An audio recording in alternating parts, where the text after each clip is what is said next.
করলাম সারাদিন করলাম না, এমনটা নয়। ও মুসলমানের দল হয়, তোমরা যদি প্রত্যেকটা কাজ যদি করো এটার মধ্যে কি হবে? মা বোনেরা রান্না বান্না করে, হাত দিয়ে রান্না বান্না করে, কেউ মুখ দিয়ে কাজ করে না।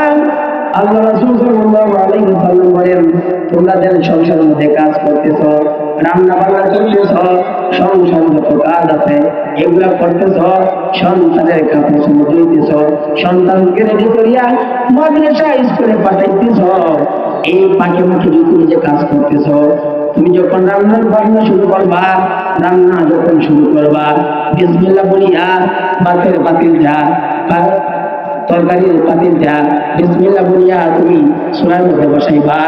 আর যখন এটা উঠাইবা, রান্না যখন শেষ হয়ে যাবে, আলহামদুলিল্লাহ বলবা।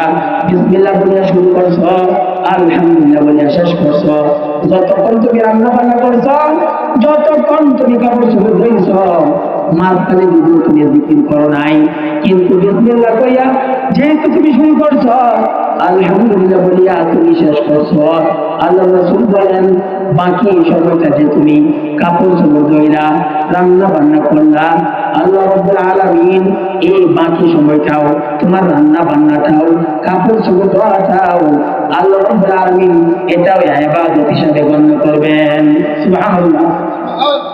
তাহলে জান্নাত কামাই করা সহজ, গুনাহ থেকে ফিরে আসা কঠিন। জান্নাত কামাই করা সহজ।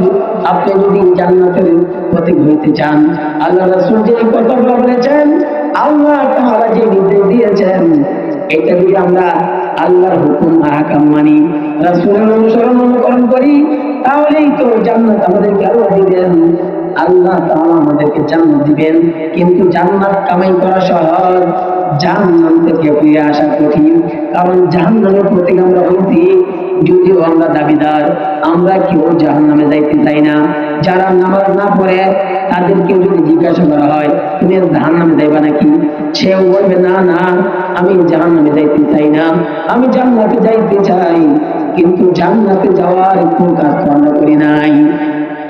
আল্লাহ রাব্বুল আলামিন মানুষের জন্য দুইটা দাঁড়ি, সে যাইতেছে বারহাট্টা, বারহাট্টা রাস্তা ভুল করে সে হাঁটাচলা করে, বারহাট্টা যেমনি ভাবে তার দ্বারা পাওয়া সম্ভব নয়, ঠিক তেমনি ভাবে আল্লাহ তাআলা রাস্তা বাতলায় দুইটা, ফারিকুন ফিল জান্নাহ, একটা জান্নাতের রাস্তা, ওয়া ফারিকুন ফিস সাঈর, আরেকটা জাহান্নামের রাস্তা। এখন যদি সময় কেমন? তো আল্লাহ তাআলা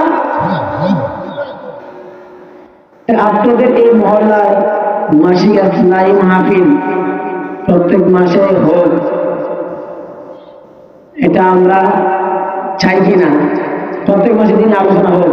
কারণ আমরা যারা পুরুষ আছি তারা ওয়াজ মাহফিলে যাই, শুক্রবারে জুমায় যাই, দিনে আলোচনা কিছু শুনতে পাই। কিন্তু মা বোনেরা যারা আছেন তারা সারা মাসে বছরেও এরকম সুযোগ হয় না, তারা তো আর জুমায় যায় না, তাদের দিনই কথা শোনার সুযোগ হয় না। এই জন্য যারা এলাকার যারা আছি, আপনাদের এখানে দিনই কথাবার্তা হইতেছে, আপনারা সবাই মাগরিবের নামাজটা মসজিদে এসে পড়ার চেষ্টা করবেন, এবং মাগরিবের পরে আলেম ওলামা আছেন তারা কথা বলবেন। আমি এলাকায় কথা বললাম না, একটা ভালো রাখলাম আর কি। বড় বড় অযত্ন আসতেছেন, আপনারা যারা আছেন এদেশে দিকে, আপনারা যারা আছেন আপনারা সবাই মসজিদের দিকে চলে আসি। তো আল্লাহ তাআলা জিকির করা, জিকির করলে আল্লাহ তাআলা এরকম পুরস্কারের ব্যবস্থা করছেন।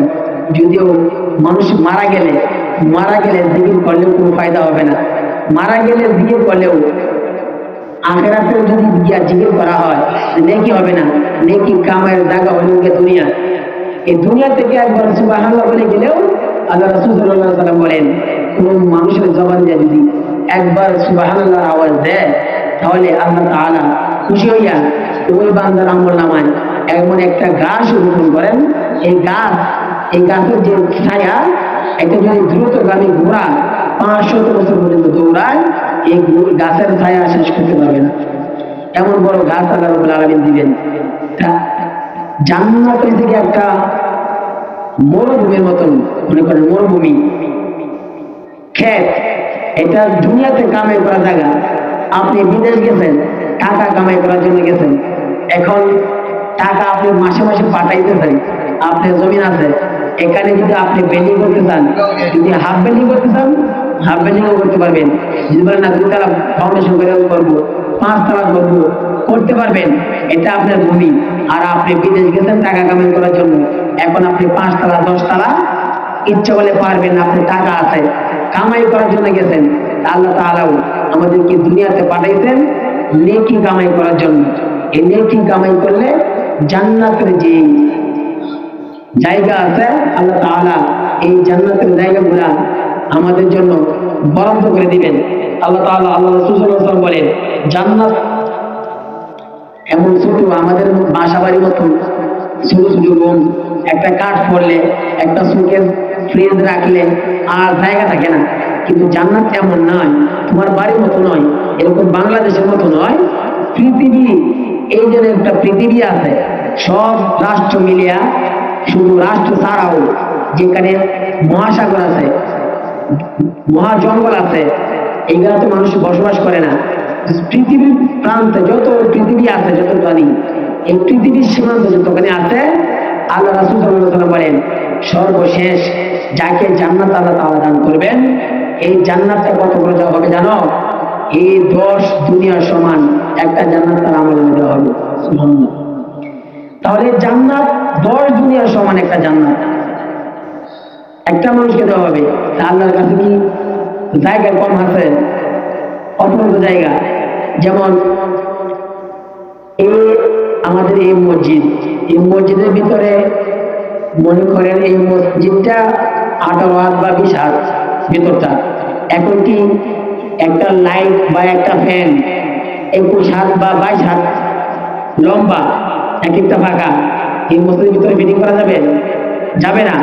আর মসজিদের মাপ হয়ে থেকে 18 হাত, ফ্যানও যদি লাগে 18 হাত তবু হবে না, কারণ ফ্যানে বাতাস লাগবে না, ফ্যান বাড়ি গাইবে, লাইটই পড়বে।